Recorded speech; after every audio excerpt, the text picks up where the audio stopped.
Hey everybody, what? Hey everybody, Jamie Lee here from Bird Chicks. I'm here with my blue-throated macaw JINX, and today we're going to be talking about how to make indoor flying more fun and interesting for your bird. Woo! So there's a lot of different ways to do this, and I want to make sure that you guys do it in a way that is very safe for your bird. So I'm going to go through all the different things that you can try and do with your bird to just make indoor flying more fun. One of my favorite things is to have multiple stands throughout the house that your bird knows it can land safely on. So it needs to be T-stands that are rather sturdy like this one, where this thing's not going anywhere. A macaw can take off from this and a macaw can land on this without making this fall over. So if you have a really flimsy T-stand or any sort of stand that your bird doesn't necessarily trust, this is really going to take the training backwards for you. So make sure that you have places around the house that are very sturdy that your bird can actually go to.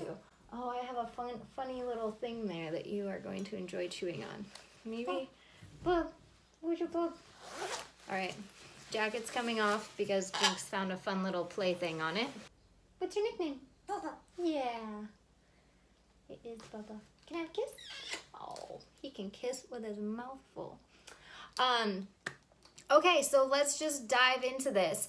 Other than having stands around your house where your bird knows it can land, this is something where the bird builds its skills without necessarily a formal training session. So your bird just learns where it can land safely and dependably around the house that maybe is other than you.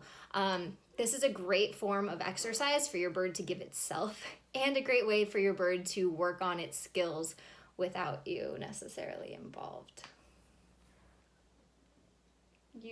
I don't know if you were the right choice for this video. It was so distracting. Other than fun various stands around the house for your bird to know that it can safely land on, also the cool thing about these stands is that at least RT stands, they're very wide at the bottom, so it catches poop. So your bird will also learn to get potty trained or poop at these places other than down your back, which is always a good thing. Some other things that you can do to make indoor flying more fun is to teach skills. So to work on skills, you would train your bird to do things like ascending, which builds muscle, descending, which is very hard for most birds and is probably the hardest skill to learn. This is really, it's making chills go down my back because you're being so like just barely gentle tingly.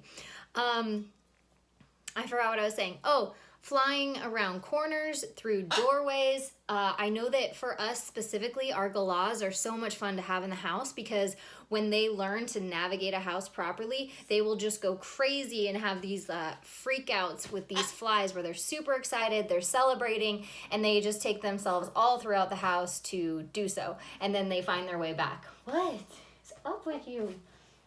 I need to interact with you? Do I need to interact with you? You are like, stop doing a video. All right, buddy, let's do a few things. Okay, can I have a kiss? Good. Give me a wave. Good. You spin around. Good boy.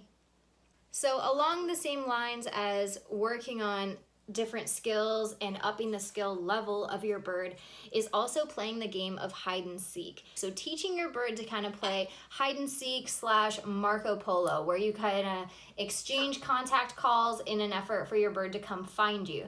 So this is a really fun one to teach. It's also really, really good if your bird ever accidentally gets outdoors. It's a great skill for your bird to know. Okay, for your bird to know to be able to find his way back to you.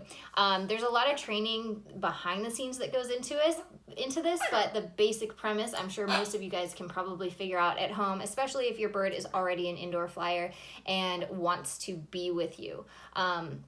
Then you are kind of a reinforcement or a treat in and of yourself. So this is a great thing to do. I'm surprised you didn't scream at that neighbor riding his bike. That one is really, really fun. Hide and seek's probably one of my favorite things to do indoors with my birds. Another thing is you can really up the ante with working on fun different variations of flight, such as flying through a hoop. So you can, depending on the size of your bird, you can get a hula hoop and train your bird to fly through a hoop. This is something that you might see at bird parks or bird shows where they kind of throw hoops into the audience, they let people hold them up, and then they send the bird and the bird goes flying through the hoop.